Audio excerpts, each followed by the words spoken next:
Welcome to Forbes Newsroom. Joining me now is Scott Mendelson, a Forbes entertainment analyst and box office pundit. Scott, thank you so much for joining me. Thank you for having me back. It's a pleasure as always. Of course. So, after months of headlines regarding drama surrounding Don't Worry, Darling, the day is here. It is at the box office. What else can people see this weekend? Avatar is back in 3D in a remastered 4K high frame rate version. I have not seen the new version yet. I'm taking my two younger kids tomorrow. We're driving down to the Universal City Walk for the big IMAX theater. They are both Avatar fans. They've seen it twice. My 7-year-old is constantly remarking how he's lucky because he didn't have to wait 13 years between sequels like I did. Way to brag about it. Um, but anyway, so yeah, I that should do around. General projections are over under $10 million for the weekend, which again, I mean, that would be the biggest re-release since I think Jurassic Park in early 2013. Because in 2011 through 2013, we had sort of this mini wave of 3D re-releases. The Lion King was sort of the one that opened the floodgates. Star Wars Episode 1, Titanic, Jurassic Park, uh, Monsters Inc., Beauty and the Beast. And then after that, we've still had re-releases, but they usually either they were just in IMAX or just in Dolby, or they would do, nothing over $3 million, give or take. Top Gun, Raise the Lost Ark, Ghostbusters. And I'm not talking about the summer of 2020. That's a whole different can of worms. And then Spider-Man No Way Home was put back into theaters as part of National Cinema Day over Labor Day weekend, and it earned about $7 million in its first weekend, in its 4-day weekend, which was again the biggest since Jurassic Park in early 2013. Again, assuming it doesn't, assuming Avatar opens, again, it'll be more evidence to the notion that people in the real world, even if they don't adore Avatar, they liked it when they saw it 13 years ago. They are curious to see what James Cameron's going to do again. And there's no reason not to assume that The Way of Water is going to make an ungodly amount of money when it opens in December of this year. And are they re-releasing Avatar to kind of drum up interest for The Way of Water? Okay. Absolutely. And, I wrote it, the day after Avengers Endgame passed Avatar at the global box office, I basically wrote a post saying this isn't going to last because eventually they're going to re-release Avatar, and it's close enough that it'll get over. Now, what happened was they re-released Avatar in China in early 2021, and it made another $55 million in China. And why did they do it in early 2021 in China? I think it was part of the whole get people used to going back to the movies, Okay. get them sort of accustomed to Hollywood tentpoles, because Chinese theaters started opening, I think, as early as July, August of 2020.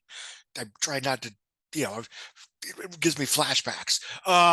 But anyway, um, and in terms of Hollywood films, the films that were doing best in mid to late 2020 and early 2021 were re-releases of old Hollywood pictures like Interstellar and Harry Potter and the Sorcerer's Stone, and eventually Avatar. So that passed Avengers Endgame at the global box office back in early 2021. The only thing that's at stake for this re-release is if it does about, I don't have the exact number in front of me, $155 million worldwide, it'll be the first $3 billion grosser in box office history because it's at like 2.8 and change right now. Do you think it can get there? Without China, I think it's a long shot because as of now, it's not reopening in China again. Okay. But, oh no, darn. It's still gonna, it very well, it probably will push the film over 2.9 billion. Which is still pretty good. It's still pretty good. It's I don't think James Cameron will have to do a GoFundMe for this one. But do you think Don't Worry, Darling is going to be the winner this Yes. weekend? Yes, the Thursday numbers were $3.1 million. That includes a Monday IMAX only fan event. Um, And that includes, the Thursday previews that started as early as like 3 or 4 in the afternoon. Mhm. Um, in in the quote unquote before times when most advanced screenings started at 7 o'clock, give or take, a movie like Don't Worry, Darling would probably do around 10. It would probably do 10% of its weekend numbers on Thursday alone, which would position it for a $30 million opening weekend.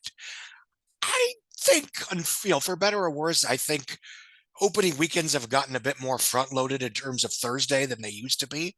Not by an egregious amount, but enough that, maybe it'll do 12.5% and have to settle for $24 million. Mhm. I think, barring a fluke in either direction, we're looking at the same over under 18 to $24 million opening that we've been looking at for the last several months. So once again, not to be a broken record, but the online hand wringing and the endless speculation and gossip and tabloid journalism about the film's alleged behind the scenes troubles have amounted to absolutely nothing. Do you think it actually would have benefited the film to have been released closer to the Venice Film Festival? Because that's when all that drama really came to a head. Since then, it's somewhat fizzled out. I'm inclined to say yes, but Mhm. again, I mean, I think it's still going to open well. It's a situation where I was feeling that, months ago, back when everything started getting delayed and we were having this, 6 week gulf between Bullet Train and The Woman King, where it's like, dear God, put some, Ticket to Paradise, Don't Worry, Darling. And one of the issues is a lot of these potentially commercial films were getting big, splashy festival debuts. Bros, Mhm. Don't Worry, Darling. I don't know if Ticket to Paradise got a festival debut or not, but I know it's been open. It's open in Australia for the last couple of weeks. Um, so if Forbes wants to comp me a ticket, I can fly out there. Has it been performing well in Australia? It's doing okay. I think it's at like 15 worldwide right now. I don't know the budget, but I can't imagine it costs more than 40 to make. you Yeah. know um and that's the kind of film that Universal slash Comcast, Universal and Focus Features, the PVOD revenue stream has been doing very well for them in terms of these old school studio programmers, even the ones that don't necessarily catch fire at the box office. The example I like to throw out is Ambulance, a very good Michael Bay action thriller with Jake Gyllenhaal and Aya, I'm going to butcher this. I apologize. Isaiah Gonzalez. There's no L, so it always throws me off. Um, anyway, nothing personal. She's terrific in the picture. Um, the film did 51 million worldwide on a 40 budget. Normally that would be a flop, but it's done at least well enough on PVOD and EST and DVD and whatever it's streamed on Peacock that Universal is remaining in the Michael Bay business. They're bringing Platinum Dunes into the fold. Um, they have claimed that The Northman, which was a $70 million original Viking action drama that made about 65 million worldwide, was eventually profitable thanks to PVOD and DVD and all that jazz. And if that's true, and obviously we take them at their word, they are a publicly traded company. Um, if that's true, and this new PVOD revenue stream can sort of make a difference for studio programmers, then idealistically speaking, we may be in a situation where the new normal, where there's even more of an incentive, a commercial safety net to release studio programmers in theaters than there has been for the last 6 or 7 years. Because if we have this new revenue stream of PVOD, which so far is not cannibalizing theatrical, and it can provide a safety net or a cushion for films like Beast, films like The Northman, films like Where the Crawdads Sing, although that was a theatrical hit anyway, then I think you might see more films like Don't Worry, Darling, more films like The Northman and Beast and what have you, that are going to come out in theatrical because there's more an incentive, that where you're not in a situation where you were at the end of the DVD boom, where if you don't make it in theatrical, you're screwed, basically. Well, that sound more movies in theaters sounds like music to my ears, but I do want to switch gears now to a recent report from Deadline that came out about two concurrent developments related to Will Smith. So, ever since the slap heard around the world at the Oscars a little less than 6 months ago, there's been an argument that Will Smith has been canceled. What do you think about that? Well, I think that's a situation where, and this happens a lot in terms of the discourse and in terms of the perpetually online and what gets clicks and what doesn't. Um, Nothing's actually happened to Will Smith. You know, Bad Boys 4, as far as we know, is still in development. I mean, Bad Boys for Life has turned out to be shockingly good.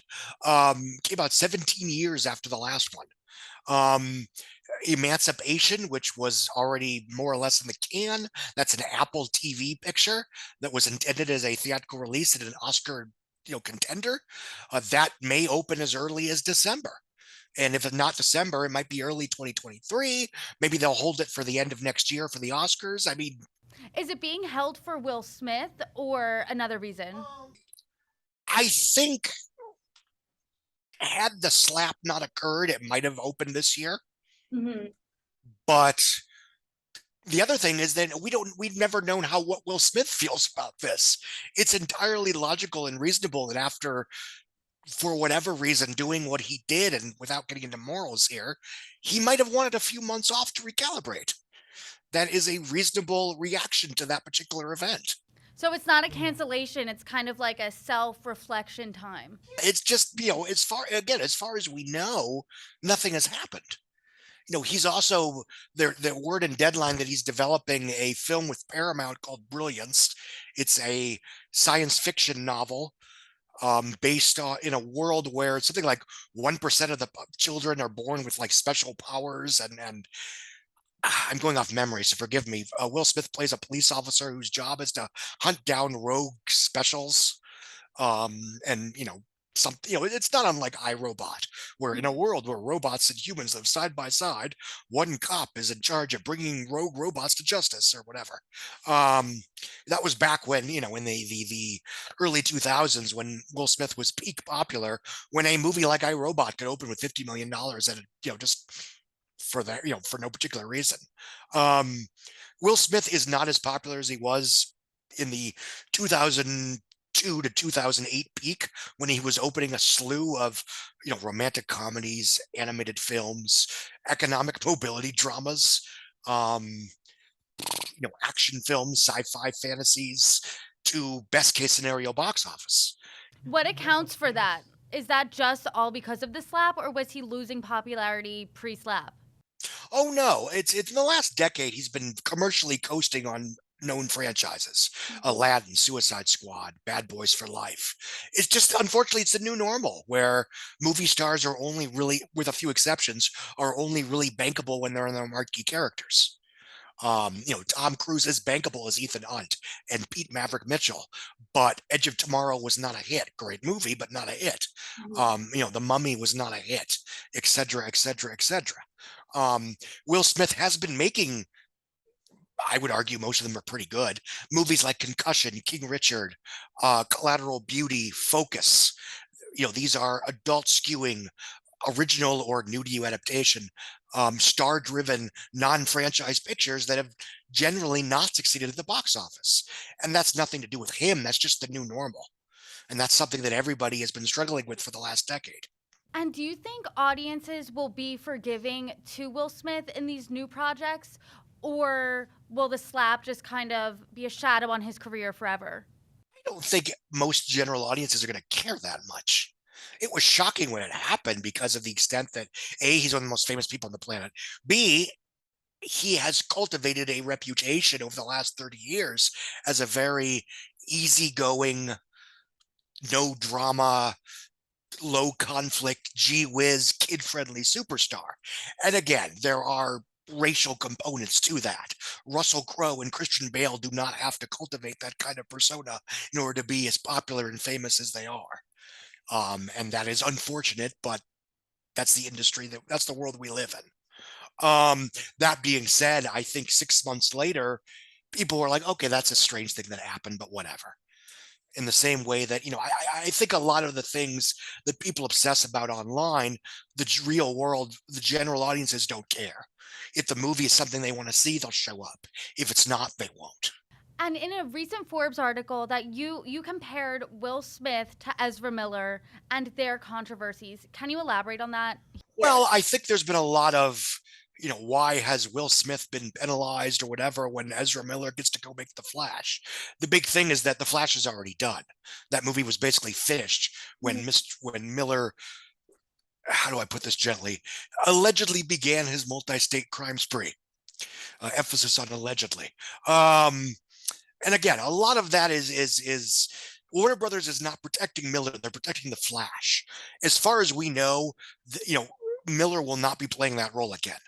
As far as we know, Miller will not be doing much in Hollywood after that film opens, barring a miraculous PR-driven, a PR rehab. They went back to rehab and they got healthy and they're happy now, and the next Robert Downey Jr. Got it. But you got to remember, Robert Downey Jr. was considered a huge risk in Iron Man. There was a period where he could not get insured for a film. I think there was a Woody Allen movie that he was going to do that Woody Allen couldn't get insurance for him. This was ages ago. And the audiences do forget that Robert Downey Jr. had that sort of past.